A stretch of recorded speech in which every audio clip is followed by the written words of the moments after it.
Hey, it's Emily with Loyal Cakes. I'm making a vegan mocha icing.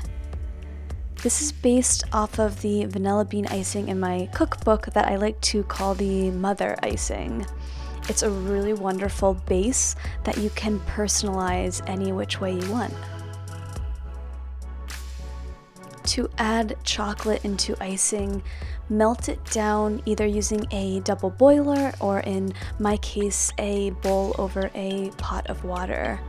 Stir often so it doesn't burn, and set aside to let it cool so it doesn't melt the icing.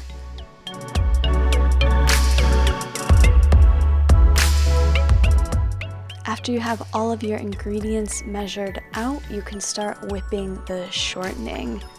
This is a little bit messy, but the longer that you whip it, it will triple in size. So even if you already think that it's doubled, take it just a step further and it will become a beautiful meringue, air-like icing as is before we even add any of the other ingredients. By the way, I get asked all the time what kind of shortening I like to use. Palm, margarine, veggie. Listen, anything will work with this recipe, so if you have a preference, use what is most accessible and you're comfortable with. Once your meringue is nice and thick, I call it a meringue. Once your shortening is nice and thick and has tripled in size, alternate the dry ingredients with the wet ingredients.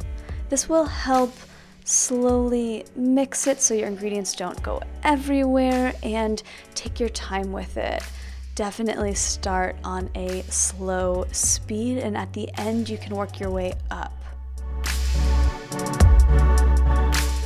Included in the wet ingredients is a little bit of vinegar, which I know might seem odd in an icing, right? But it balances out the sweetness of the powdered sugar, along with that little bit of salt.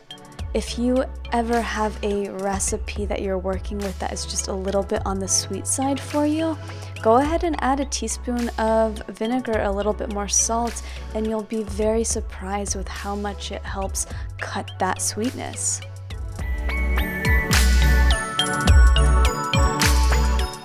Also, any vinegar works, whether it be rice, white, or apple. Whatever you have on hand, go ahead and use it.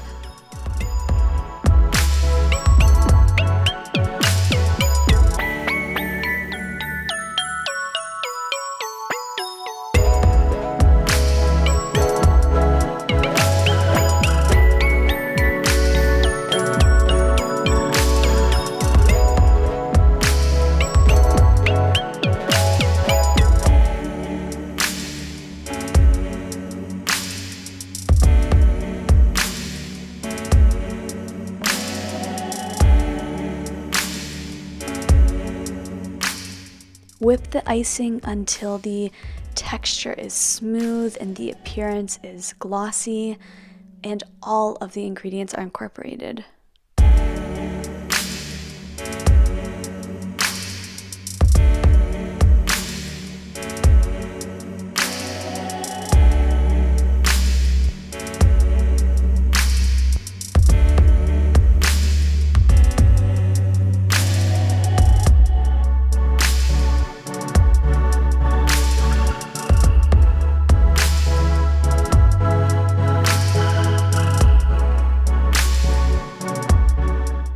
Once you're done whipping up the icing, set aside half to reserve vanilla if you'd like for the top or outer layer.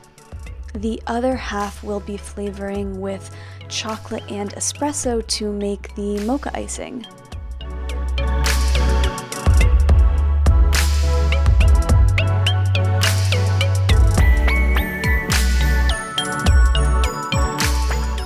If you've ever made chocolate icing before, you know it takes a lot to make that decadent, rich flavor. So I like to use either cacao or cocoa powder along with the melted chocolate to really intensify it.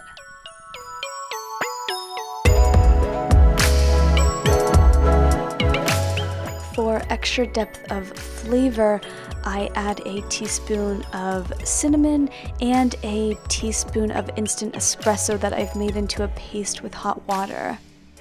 If you'd like an extra kick, you could add allspice, chai mix, or even cayenne pepper if you have it.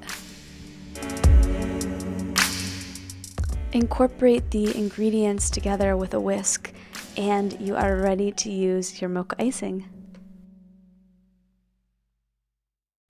This pairs really well with the banana coconut cake I posted. Happy baking, and thank you so much for your support. See you soon.